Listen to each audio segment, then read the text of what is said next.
Praise lord sisters brothers, దేవుని నామానికి మహిమ కలుగును గాక. మరొక ప్రభు దినమున ప్రభు కృపతో వాగ్దానముతో కూడిన సాక్ష్యము మీతో షేర్ చేసుకున్నట్టుకు దేవుడు కృప చూపించారు. అందును బట్టి దేవునికి కృతజ్ఞతాస్తుతులు. మొదటిగా వాగ్దానము, తర్వాత సాక్ష్యము మీతో షేర్ చేసుకుంటాను. సిస్టర్స్ అండ్ బ్రదర్స్, వాగ్దానము సమూయేలు మొదటి గ్రంథము 7వ అధ్యాయము 8-9 వచనాలలో, మనలను రక్షించునట్లుగా మా కొరకు ఆయనను ప్రార్థన చేయుట మానవద్దని సమూయేలు నొద్ద మనవి చేసిరి. సమూయేలు ఇజ్రాయేలుల పక్షమున యెహోవాను ప్రార్థన చేయగా యెహోవా అతని ప్రార్థన అంగీకరించెను. ఆమేన్. మరి యొక్క వాగ్దానము ఏ విషయంలో నమ్ముతామంటే సిస్టర్స్ అండ్ బ్రదర్స్, మేము సాక్ష్యము పాస్టర్స్ విషయంలో బహుగా నమ్ముతాం సిస్టర్స్ అండ్ బ్రదర్స్ ఈ వాగ్దానము.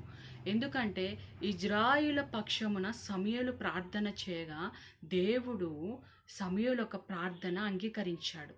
అలాగనే మాకు తెలిసిన దైవజనులకు మేమైనా ప్రార్థన రిక్వెస్ట్ పెట్టినప్పుడు, ఈ ప్రార్థన చెయ్యండి అమ్మగారు, ఈ ప్రార్థన చెయ్యండి అయ్యగారు అని ప్రార్థన సహాయం కోరినప్పుడు వారు దేవుడి సన్నిధిలో సమూయేలు వలె ప్రార్థన చేస్తారు అని మేము బహుగా నమ్ముతాము సిస్టర్స్ అండ్ బ్రదర్స్. దేవుని నామానికి మహిమ.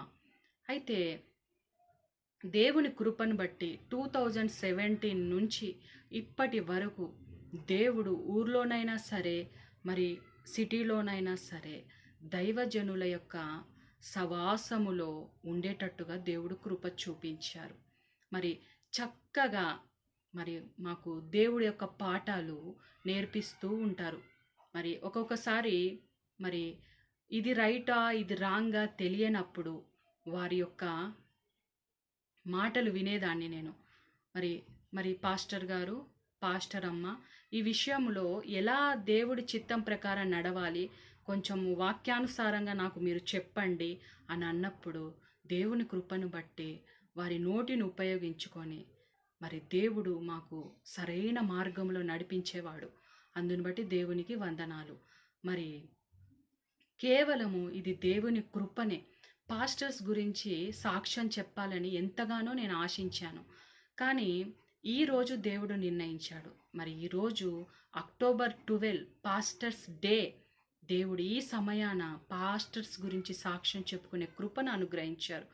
మరి దేవుని కృపను బట్టి మరి మాకు మంచి దైవజనులను పరిచయం చేస్తూ వారి యొక్క ఫ్రెండ్షిప్లలో, వారి యొక్క సవాసంలో నడిచే కృపను దేవుడు మాకు అనుగ్రహించారు.